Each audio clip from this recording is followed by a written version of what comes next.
Okay, stop. Now, with your partner, I want you to discuss what was the benefit of doing that. You read for 35 minutes. I went for 5 minutes longer.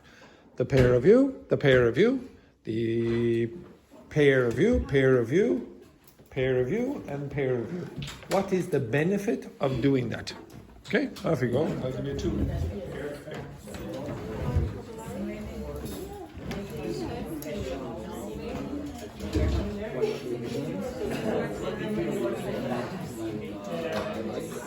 Oh, sorry. Also ask, what did you read? Okay, that's pretty honest.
I think you're gonna love it, because you think something. You think something at the end of the it's completely opposite.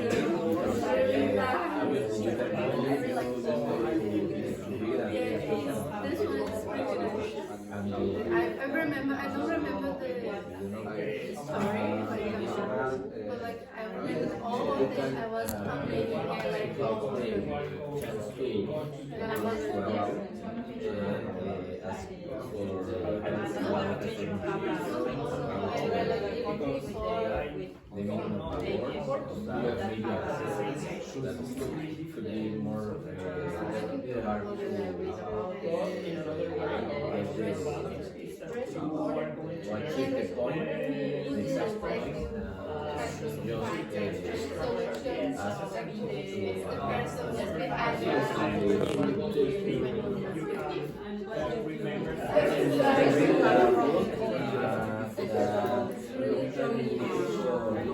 I'm really sad because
Right.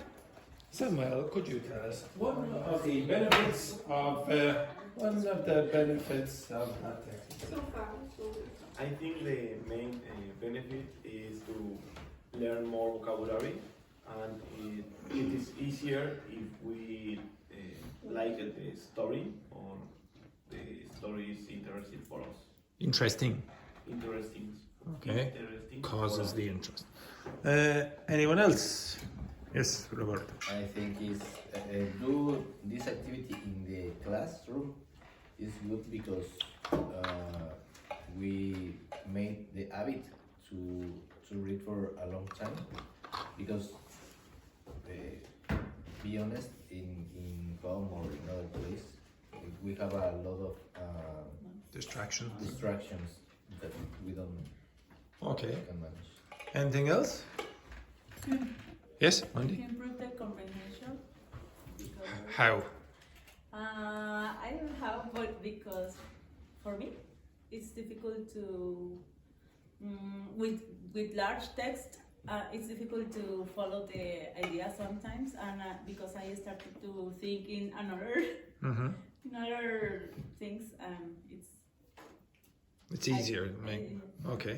Anything else? I think Yep, we sure, can yeah. learn to other experience, just normal experience or like native speakers experience.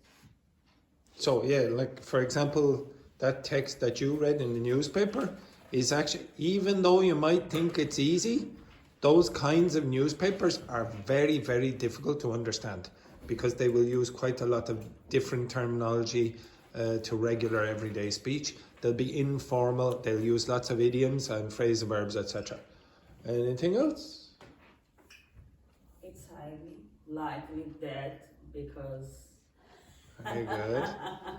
because improving the same my vocabulary, but I repeat the sentence use of because this is my problem, the preposition, and I reading a lot of the same situation with of is easy for memorize, no? Okay, so you're repeating quite a lot. Anything else? Okay, I'll give you some of the things that I would comment on. So the first one is the type of text, the genre of text that you use will affect your... So, first of all, you chose something that you liked. Okay, so if you like football, yeah, read a newspaper about football. If I went around, the people here, I would say, like for example, I saw Jesus reading the news, and I saw other people reading novels, etc. To be honest, I keep saying this all the time, but there is one person who reads outside the class a lot, and if you watch back the video, the person who paid the most attention was the person who did that. And it wasn't Judy. Thank you, Judy. Thank you, Judy. Yes, thank you. Thank you, Judy. Yes, very nice. It was this woman. You watch back the video of Petrini reading, and to be honest, there were a few other people who were concentrating a lot, but Petrini barely lifted her eyes. Like other people here, you paid quite a lot of attention, but then you get distracted very easily, or you'd go to the toilet or whatever, etc. She never lifted her eyes off the page.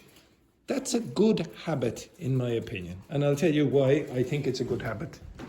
Now, so there's a difference between extensive and intensive reading. Intensive reading is reading to learn something, okay? It's reading to learn something. So I saw a lot of you writing down notes, etc.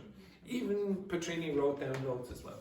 Extensive reading is just doing a lot of reading for enjoyment's sake. This thing here, you have to practice, you have to learn new vocabulary, etc., learn new grammatical constructions. Usually that will be a short text. You don't want it to be huge because you won't be able to continuously take down notes for a book that size. But for this means you have to start reading books the size of books that Petrini is reading. If you have a Kindle, that gives me a good idea that you're probably a good reader in your own language anyway. And you're probably going to read in English if you're that kind of person. The next reason I think it's good is, in a course like this, where you get to decide what comes up, very often you'll do the easy option and you won't choose any topics that cause you to do work. And there's a famous linguist in language teaching circles called Paul Nation. He's from New Zealand, and his idea is 4 strands, and a course should have 25% of each. So meaning focused input is lots and lots of reading and listening. Meaning focused output is lots of chances for production.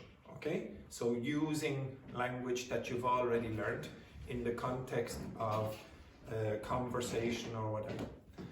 Language focused learning, that's like learning grammar and vocabulary. And then fluency development is just having a chat at the beginning of the class, etc. Okay, just so that you feel more communicatively confident. Now, I would say there's a limitation on a course like this of reading material. Now, I try to force you to read material, like so someone will choose travel or whatever, and then I try to create stories or whatever with Samuel or Juhi in the story, etc., and you read that. But it's limited. I try to get you to create audiobooks, but it's limited. You have to, if you want to have 25% in your learning, do what Petrini does, because you don't choose 25% of the material in this class to be reading. I try my best, but there's no substitute for this. You really need a balance when you're trying to learn a language. Some of you are very unbalanced. Some of you think, and I know some people in this class and my other class have an idea about, I must learn all the grammar constructions. That's only 25%, it's less than 25% of a course. That you also have to have access to comprehension material for listening and reading. And then here, I can see who can focus and who can't. I turned off the music and it was pure silence. And the people who were like